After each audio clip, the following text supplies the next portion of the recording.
guys, and welcome back to another video of ECK Sports. And today I am back at it with another video, and today I'm going to be doing my top 20 MLB player predictions, kind of based off the 2021 season and sort of going into 2022, but mostly based off 2021. So yeah, without further ado, let's get into this video and start with number 20. At number 20, we have San Diego Padres third baseman Manny Machado. After a disappointing first month or two of the season, he really started to pick it up and finished with some nice stats at a 274 average, 28 homers, 106 RBIs, 347 on base, 489 slugging, 836 OPS, 122 WRC plus, and was a 4.4 win player. Manny Machado absolutely rakes at the plate and comes in at number 20 for me. I know people will kill me because a lot of people think Arenado's better. He also beat Arenado in a lot of statistical categories, and what I mean by that is I'm using like average, home runs, RBIs, on base, slugging, OPS, WRC plus, K percentage, walk percentage, and more. And then also I'm thinking about like defense with like OAA, outfielder jump if they're an outfielder, you know, all that kind of stuff. Here at 19, we have Kyle Tucker, who in my opinion is one of the most underrated players in the MLB.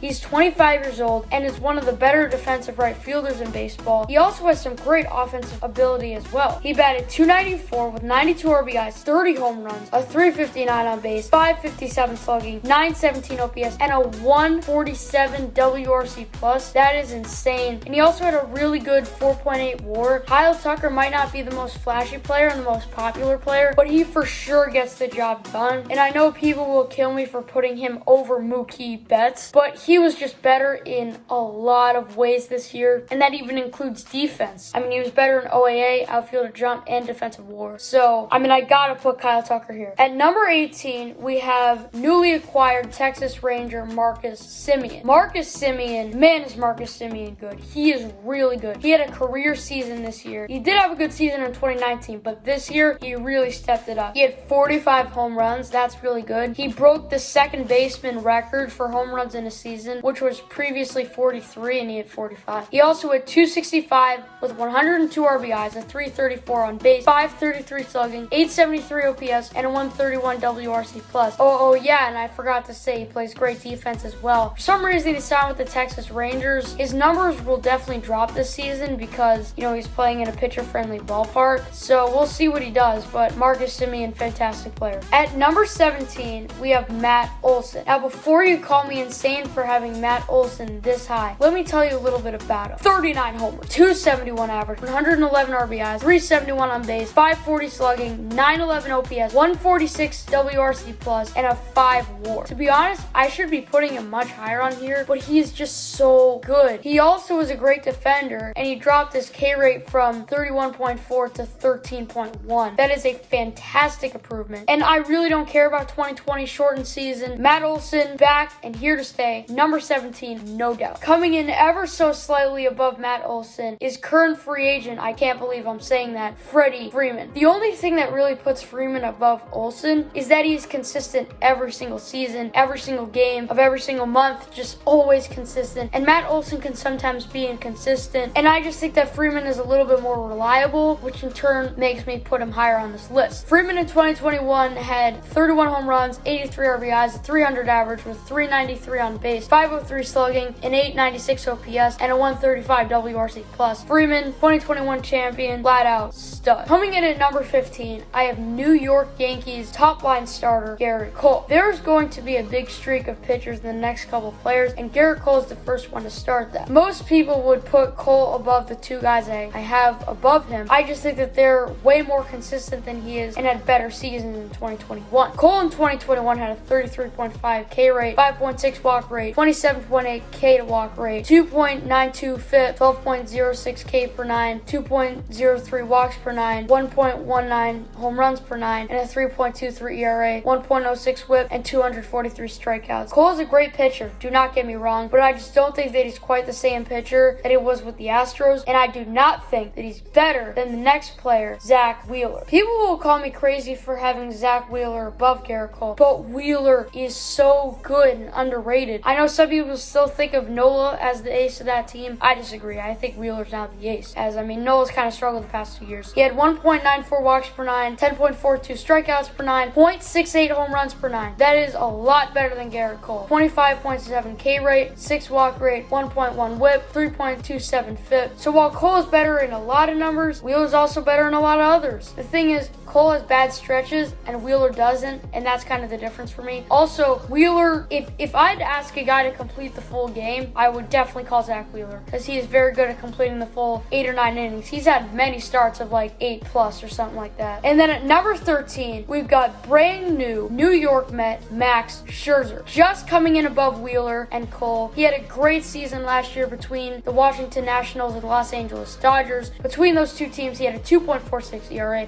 11.84 strikeouts per 9, 6.56 walks per 9, 1.15 home runs per 9, 34.1 strikeout percentage, 5.2 walk percentage, 2.97 FIP, and a fantastic .86 whip. I know Scherzer is getting up there in age, but I don't see any signs of him slowing down, and he's more consistent than Garrett Cole and just a bit better than Zach Wheeler. The last pitcher in this streak of pitchers is Brewers ace Corbin Burnes here at number 12. Corbin Burnes, part of a great Brewers rotation. He is the head of it, of course, with Freddie Peralta and Brandon Woodruff, who would probably also be in the top 50, definitely Brandon Woodruff. But he's the 2021 Cy Young, as we know. He had a fantastic 2020 season as well, and he has really shown what type of pitcher Burnes is, which is a fantastic one.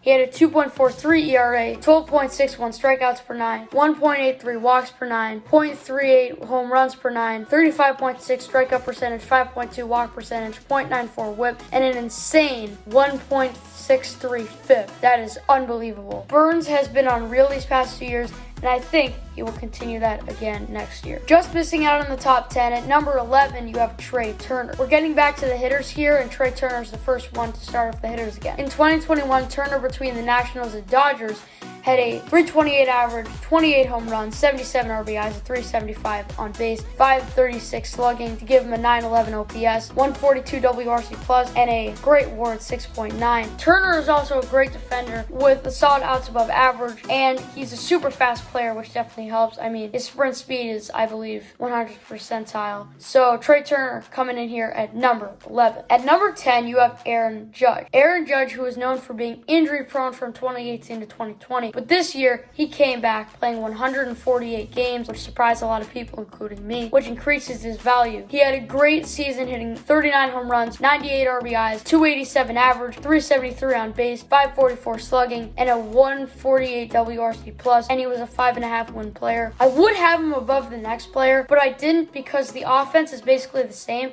And I must note, Aaron Judge's defense wasn't the same in 2021. Just barely ahead of Aaron Judge, at number 9, you have Jose Ramirez. Jose Ramirez had a fantastic and underrated 2021 and was one of the top third basemen this year. In 152 games, he had 36 home runs, 103 RBIs, a 266 average, 355 on base, 538 slugging to give him an 893 OPS. He also had a 137 WRC plus and a 6.3 WAR. He also improved his defense a lot, which is why he is above Aaron Judge. Similar offense, but Ramirez had the better defense, and also his defense improved while Judge's got worse. At number 8, you have Vladimir Guerrero Jr. Now, before you go in the comments and say, you put Ramirez over Judge because of defense, and you're putting Vlad Jr. here when his defense is worse than both. Well, I'll tell you, 48 home runs, 111 RBIs, strikeouts way less than Aaron Judge, with his K rate being 10% less, 311 average, 401 on base, 601 slugging, 1002 OPS, which is unbelievable, 166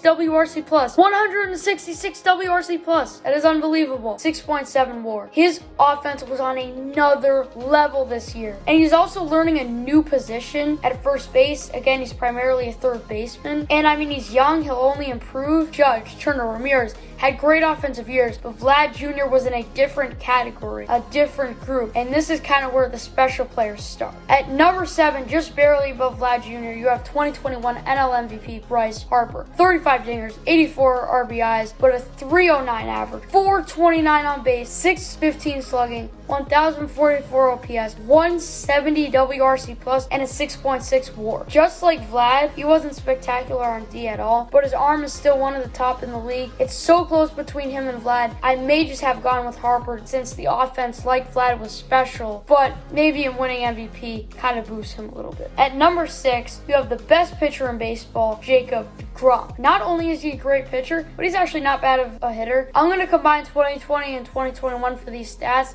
since he only pitched 68 innings in 2020 and 92 this year. He had a 1.63 ERA, 14.06 Ks per 9, 1.63 walks per 9, 0.73 home runs per 9, 42.2 K percentage. That is unbelievable. He struck out almost half the batters he faced. 5 walk percentage, which is also really good. Doesn't walk anybody. And the K to walk ratio is crazy at 37.3. He also had a 0.73 whip and a 1.67 FIP, both which are unheard of. I mean, Jacob DeGrom, if I haven't shown you that he's the best pitcher in baseball, I don't know what you're thinking. At number 5, I got Ronald Acuna Jr. As we know, he had a heartbreaking ACL tear. Even though the Braves still won the World Series, it would have been nice to see Ronald Acuna play in that World Series. Unfortunately, got injured. He's looking really good right now, actually, in some off-season workouts. What I did for DeGrom, I'm going to combine the past 2 years, which is 128 games combined, so the counting stats might be down a little bit, especially the RBIs, but still a stud. 38 home runs,